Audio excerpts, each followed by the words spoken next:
All right, welcome back. Yes, indeed, Mr. Uke Tohon joins us. He is the Secretary Network for Electricity Consumers Advocacy of Nigeria. Good morning, and thank you for coming on this morning, sir. Good morning. So, what kind of advocacy could be going on now, ever since this announcement for Band A members, which they say has taken immediate effect ever since the announcement yesterday? Well, what kind of advocacy? What advocacy are we? Are we going to tell Nigerians not to? The government has already made up its mind. Before this time, we saw it coming. We warned against it because of the implication it is going to have on the economy on Nigerians. See, we are not, so much against tariff increase. The problem we have is that we have a commission, a regulator, that is always churning out regulations and orders, but with no capacity to monitor implementation. No capacity. Well, I asked the same gentleman yesterday, this same question. Yeah. What does the NERC have the capacity to ensure compliance? And he did say categorically, yes, they do. Okay. I deal on facts. Recently, that was in 2020, 2021, the commission came up with what is called service-based tariff. That's a charter. Based on the principle of the more electricity that is supplied to your business or household, the more you should pay. And now that led to the reclassification of electricity consumers into what is called tariff bands. Now, we have band A, and the service level, the commitment there by the distribution companies was that the consumers there will be supplied minimum of 20 hours a day. Yeah. To qualify to pay at that rate. Band B, I saw what they put there.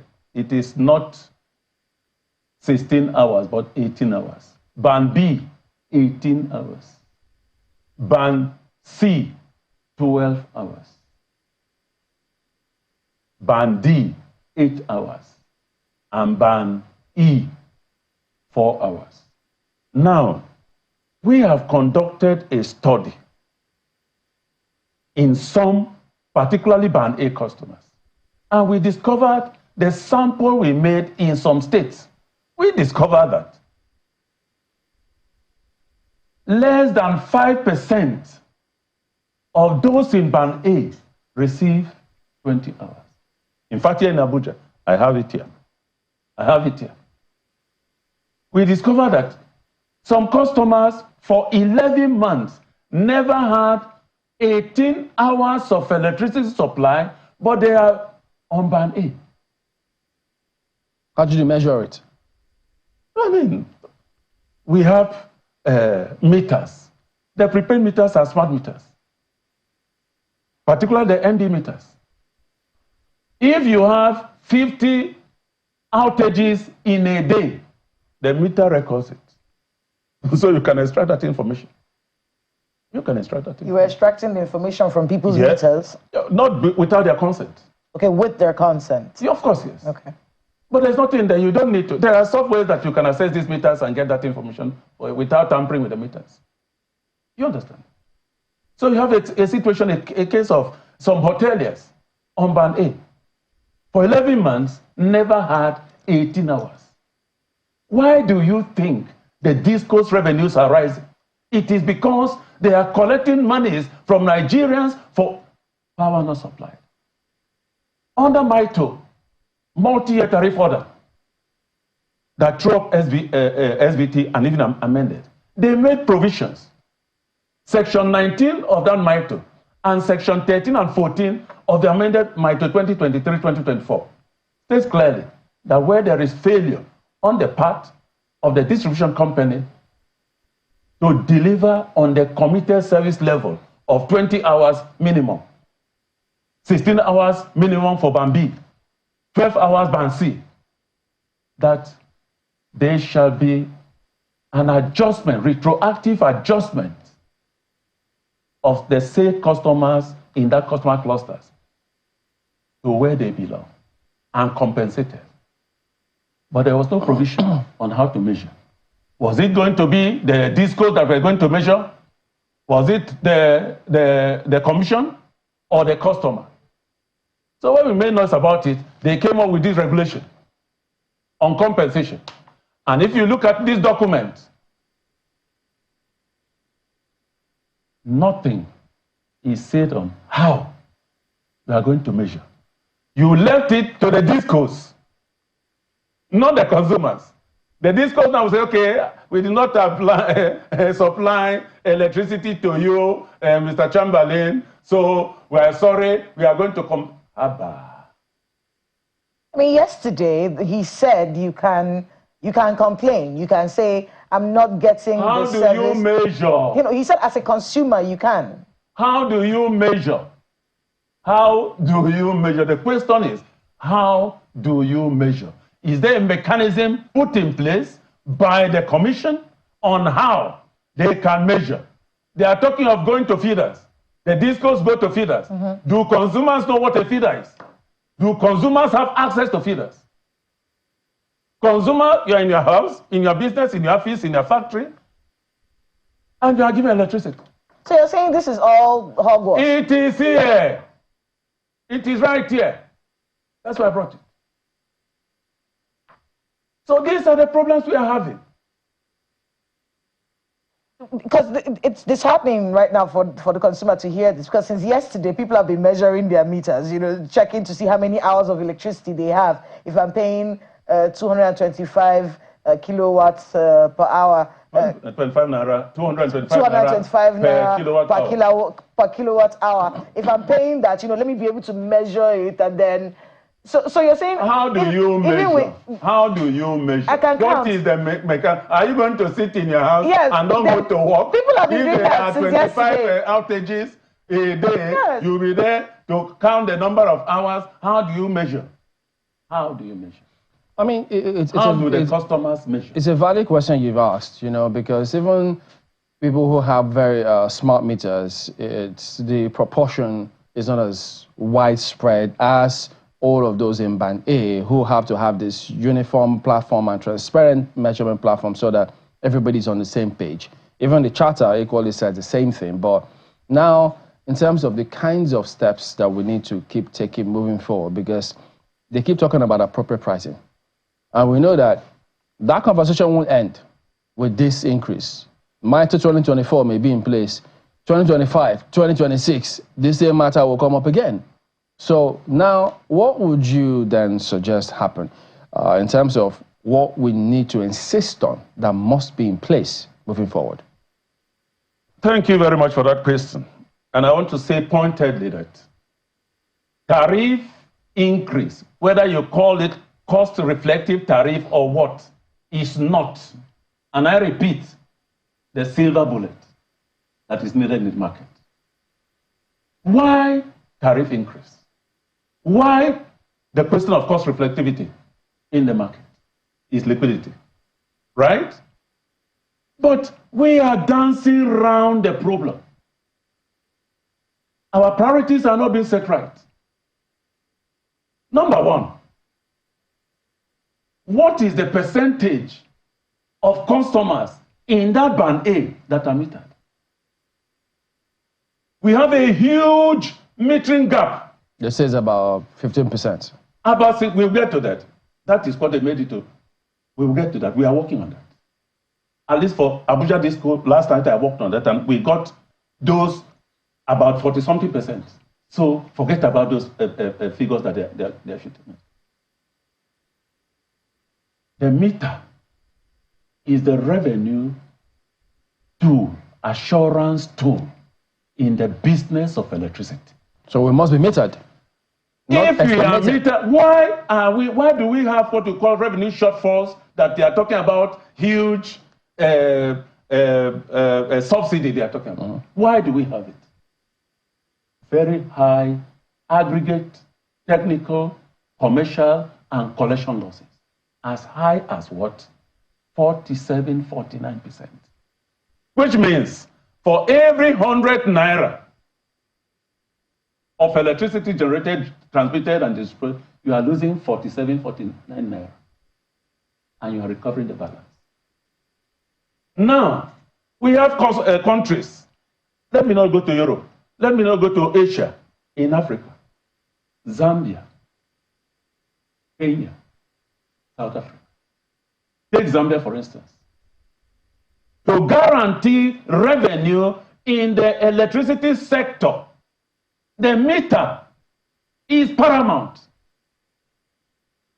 If you meter 100% like that, as it is done in Zambia, their ATC and C is 13%.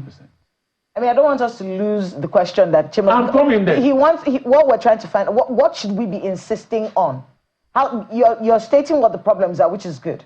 But what should we be insisting on so that we can get justice? We can't allow it to continue. That is what I'm saying. Okay. The problem, the solution to the liquidity crisis in the market is the huge metering gap of over 7 million unmetered customers. That leads to the inability of the distribution companies to do what? Collect revenue. You don't guarantee. You are not guaranteed the revenue that is coming. I bought energy for 50,000 naira 3 days ago, right? I have given AEDC 50,000 naira for services not yet. You get what I'm saying? Mm-hmm. So if you meter 100% like it's done in Zambia, 100% like it's done in Kenya, Kenya has 7% ATC and C losses. It reduces revenue loss and shoots up the revenue collection. You understand that? So we are talking, you can't generate until distribution notches higher than generation will continue running around. What do I mean? Until you can guarantee that what you generate, you can distribute and get their money. We are not going to get there. And what will help you do that is the meter. Let's bring in our colleague Ayo. He's got questions for you too. Thank you, Chamberlain. Mr. Bonga, you know, let me first of all take you back a little, if you don't mind. You said something about the NERC or the authorities, whichever it is, not being able to really measure the number of hours of electricity. But we had an official of the NERC here yesterday or the day before yesterday, telling us that indeed they do have a way of measuring the number of hours, some kind of smart system that they use in measuring the number of hours that go to the different bands as promised. Are you saying that that is not true?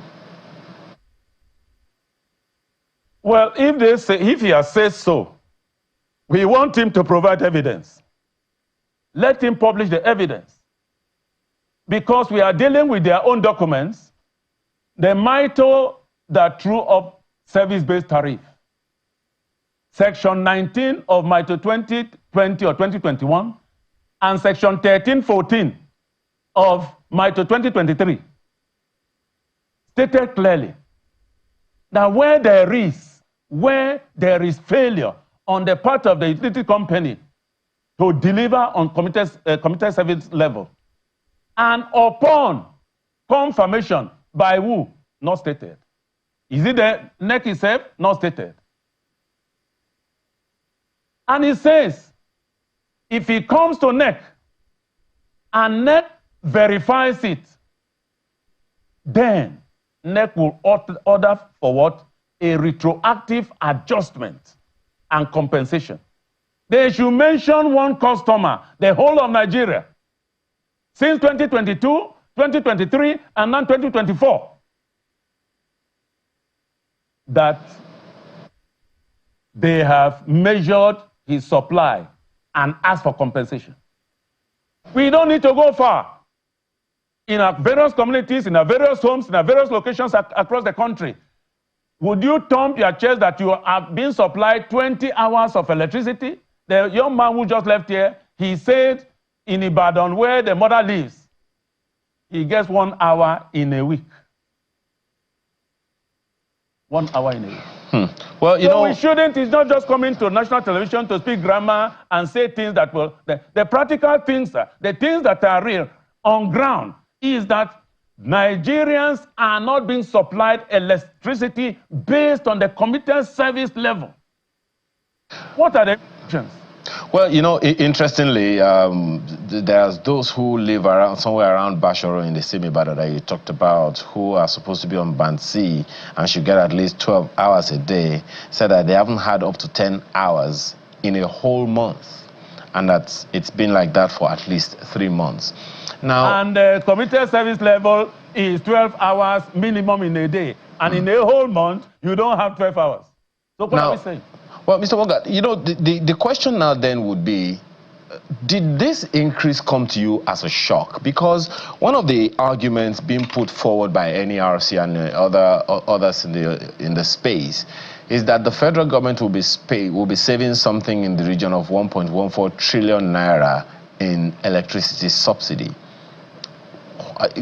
Is it a surprise to you that the federal government wants to save money? Or is it the problem, is the challenge for you the timing, or what exactly is the issue with you that you have with this particular there is subsidy in the real sense of the word. Why? Why should it be? If we are ready to do the needful, if the distribution companies that are the face of the industry, they have the capacity to distribute electricity, we have low rejection. You hear the GENCOs talking about captive load. We have what they call daily load, micro daily load allocation. Is it all the distribution companies that are getting their daily allocation? No. Why? Because they lack the capacity to take this product to the consumers. Listen, it is not about Nigerians or no money in the market. It is because of the environment that is created where those that are saddled with the responsibility are only rent seekers or rent collectors. The same MITO approved what is called CAPEX, Performance Improvement CAPEX in 2021. Huge sums of monies were allocated. I challenged NEC to publish how these monies were spent by the discos.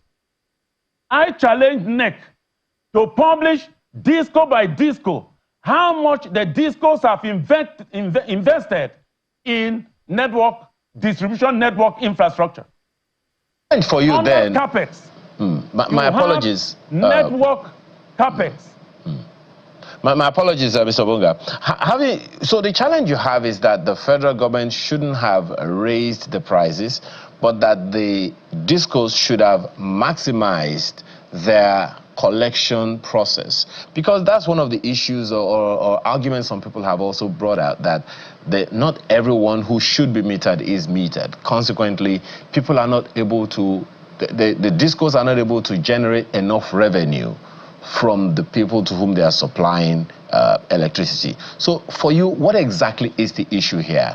Are you saying that it is wrong for the federal government to increase these hikes by and try to save 1.14 trillion naira? Or what exactly is your grouse with this project? Fine. Sometime in November 2022, my humble self and a few others were invited to the World Bank, where we were told that the federal government was asking for additional funding of $3 billion for the power sector.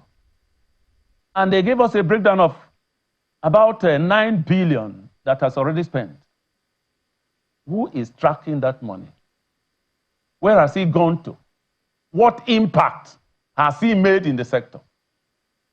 The problem in our the Nigerian electricity supply industry is not what these guys are making Nigerians to believe.